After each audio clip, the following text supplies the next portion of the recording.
क्या आपके माइंड में भी क्वेश्चन आता है कि फीमेल का जो पार्ट है वो कितनी बार करने से लूज हो जाता है? कितनी बार ऐसा अगर आप करते हैं तो हो जाएगा लूज? एंड शुरुआत में कैसा होता है? करने के बाद क्या-क्या चेंजेस आते हैं? इसके बारे में हम बात करेंगे। ठीक है, तो चलिए शुरुआत करते हैं आज के इस वीडियो की। सो मेरा नाम है एकता और आप देख रहे हैं बहुत ही प्यारा सा चैनल स्टाइल विद मी। तो चलिए समझ लेते हैं। देखिए, जब भी कोई फीमेल जब शुरुआत में जब उसने कुछ भी यूज़ नहीं किया है, ना ही उसने खुद से कभी भी कुछ किया है, मतलब ना कोई टॉयज़ का इस्तेमाल किया है, एंड जब वो शुरुआत में करती है, ठीक है? तो एक्चुअल में होता क्या है ना कि बहुत दिनों तक जो फीमेल है, अगर वो कंटिन्यू कर रही है, जैसे कि उसकी नई-नई शादी हुई है, उसने पहले कभी भी कुछ भी नहीं किया एंड वो शुरुआत में ही कर रही है, तो उसको कुछ दिन तक, 5 से 10 दिन तक या फिर थोड़ा बहुत और ज़्यादा भी हो सकता है किसी-किसी का, क्योंकि सबकी बॉडी एक जैसी नहीं होती है। तो उनको थोड़ा-सा पेन फ़ील होता है एंड किसी-किसी को सहज नहीं लगता है। क्योंकि जब वो शुरुआत में करती हैं तो पहली बात तो उनकी जो बॉडी है वो उसके लिए बहुत ज़्यादा रेडी नहीं हो पाती है एंड उनकी बॉडी को आदत भी नहीं होती है। तो इस वजह से क्या होता है कि जब उनकी शादी हो जाती है तो किसी-किसी को ये शिकायत रहती है कि जो फीमेल है उसका जो पार्ट है वो उनको टाइट फ़ील होता है। मेल को तो अच्छा लगता है बट जो फीमेल है उनको थोड़ा पेन भी रहता है। हल्का-फुल्का पेन रहता है और वो जैसे-जैसे करती हैं तो धीरे-धीरे उनको दोनों को ही ऐसा लगता है कि अब सब ठीक हो गया है एंड जो मेल है उनको ऐसा लगने लगता है कि अब ये जो पार्ट है ये लूज़ हो गया है। तो ये गिनती क्या होनी चाहिए? तो देखिए, ये कोई गिनती नहीं होती है। मैं आपको बिल्कुल क्लियर बताती हूँ कि होता क्या है। जब आप शुरुआत में करते हैं तो देखो, जब भी आप रिलेशन बनाना शुरू करते हैं तो आपका जो ब्रेन है एक तरीके से वो सिग्नल भेजता है और जो ब्लड का जो फ्लो है उन हिस्सों की तरफ बहुत ज़्यादा हो जाता है, ठीक है? जिसकी वजह से क्या होता है कि वो जो हिस्से हैं वो थोड़ा-सा स्वेल कर जाते हैं, लेंथ में भी बढ़ जाते हैं। इसी तरीके से फीमेल का भी होता है कि वो उनका जो पेट हिस्सा है वो स्वेल कर जाता है एंड उसकी जो कैनाल है, जो एक ट्यूब जैसी स्ट्रक्चर होती है, ऑब्वियसली आपको बात पता ही होगा। तो वो उसकी लेंथ भी एंड थोड़ी-सी उसकी गर्थ भी बढ़ जाती है, ठीक है? लेंथ मतलब उसकी गहराई भी बढ़ जाती है एंड थोड़ी-सी उसकी जो चौड़ाई है, वो भी थोड़ी-सी हो जाती है। लेकिन जब पहली बार कोई फीमेल करती है ना, तो उसकी जो मसल्स हैं, वो पूरी तरीके से पैक्ड रहती हैं, ठीक है?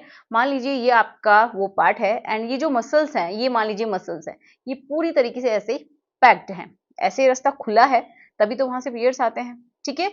तो वहाँ का जो ब्लड है वो निकलता है, तो खुला हुआ है बट ये पैक्ड होता है, इस तरीके से। सील नहीं होता है बट येस पैक्ड होता है, वो जो मसल्स हैं वो बहुत अच्छे से अरेंज होती हैं, सिंपल वे में मैं आपको बताऊँ तो।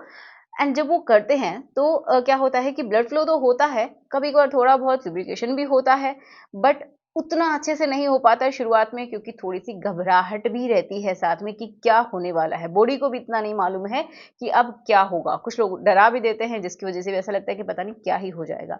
ऐसा कुछ होता है एंड जब वो शुरू में जब कोई मेल करता है तो धीरे-धीरे ये समझिए जो पैकिंग है वो धीरे-धीरे खुलती है एंड उस जो हिस्सा जिसमें से कभी भी कुछ भी एंटर नहीं हुआ, उसमें अगर कोई भी ऑब्जेक्ट जैसे कि मेल कर रहा है तो उसका जो पार्ट है जब वो एंटर करता है, तो वो मसल्स को साइड में करता हुआ ही अंदर जाता है, ठीक है? जब मसल्स को साइड में करता है तो एक तरीके से उनकी जो फोल्डिंग है वो खुलती है, उसके बाद ही वो एंटर कर पाता है। जो एक हाइमेन की जो एक लेयर होती है, हल्की-सी पतली-सी जो झिल्ली होती है वो ब्रेक हो जाती है। किसी की पहले ब्रेक हो जाती है, किसी में बहुत कम होती है, वो साइड में हो जाती है, किसी की वो बाद में भी नहीं हो पाती है, बस वो साइड में होके ही रह जाती है, ये मैंने बहुत बार बताया है, तो ऐसा हो जाता है। तो आपको भी समझ में आया होगा कि शुरुआत में दोनों को ही टाइट फ़ील होता है, मेल एंड फीमेल दोनों को ही, ठीक है? लेकिन हम बढ़ते हैं आगे और ये जान लेते हैं कि जब करते हैं, उसके बाद आपको टाइट फ़ील होता है, बट जब बहुत बार अगर हो जाता है, शुरुआत के बाद जैसे हो जाता है, तो आपको ऐसा क्यों फ़ील होता है कि नहीं, अब तो लूज़ हो गई है? ऐसा क्यों महसूस होता है आपको? क्योंकि बहुत सारे लोगों की शिकायत रहती है, तो मैं बताती हूँ कि ऐसा क्यों होता है।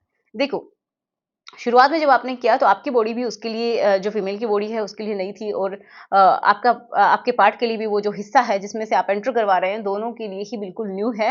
एंड तो उसके लिए क्या है कि थोड़ा-सा आपको ऐसी मेहनत करनी पड़ती है, जो मसल्स होती है बिल्कुल पैक्ड होती हैं, उनके बीच से आपको रास्ता बनाना होता है, अच्छे से उसको खोलना होता है।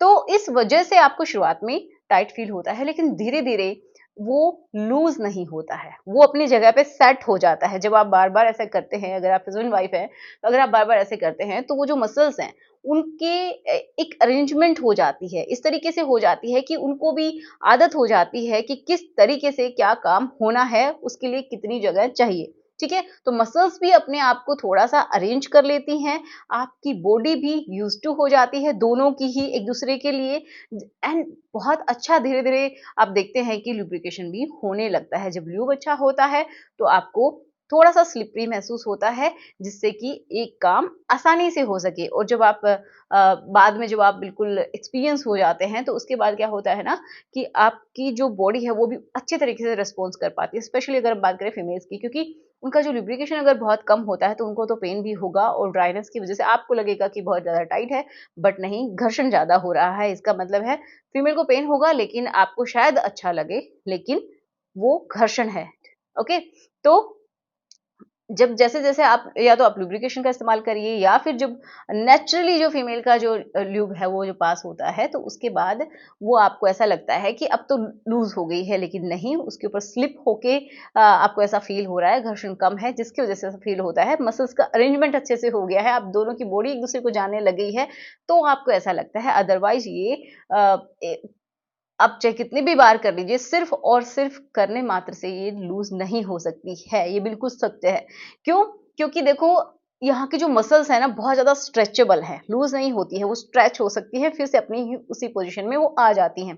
तो ये स्ट्रेचेबल होती है, आप सोचिए जो बच्चा होता है, जब वो पूरा का पूरा वहाँ से निकल सकता है, एंड तो उसके बाद भी बहुत सारे चेंजेज़ नहीं आते हैं, कुछ चेंजेज़ आते हैं, लगभग 90 से 95% तक वो जो पार्ट है फर्स्ट डिलीवरी में ऐसा का ऐसा हो जाता है, ठीक है? कुछ इंटरनल डैमेज होते हैं, कुछ मसल्स ब्रेकेज होते हैं, ऑब्वियस सी बात है, अगर पूरा बच्चा आ रहा है तो इतना तो होना ही है, लेकिन धीरे-धीरे रिकवरी होके और 90% तक भी, 95 तक भी किसी-किसी की बिल्कुल ठीक हो जाती है, तो ये कोई भी बात नहीं होती। बट मल्टीपल डिलीवरी अगर हो रही हैं, तो ऐसा हो सकता है कि थोड़ा आपको लूज़ महसूस हो, किसी-किसी को तो सर्जरी भी करवानी पड़ती है, इतनी प्रॉब्लम हो जाती है, ठीक है? बट नॉर्मली चाहे आप कितनी भी बार कर लीजिए, लूज़ नहीं होती है।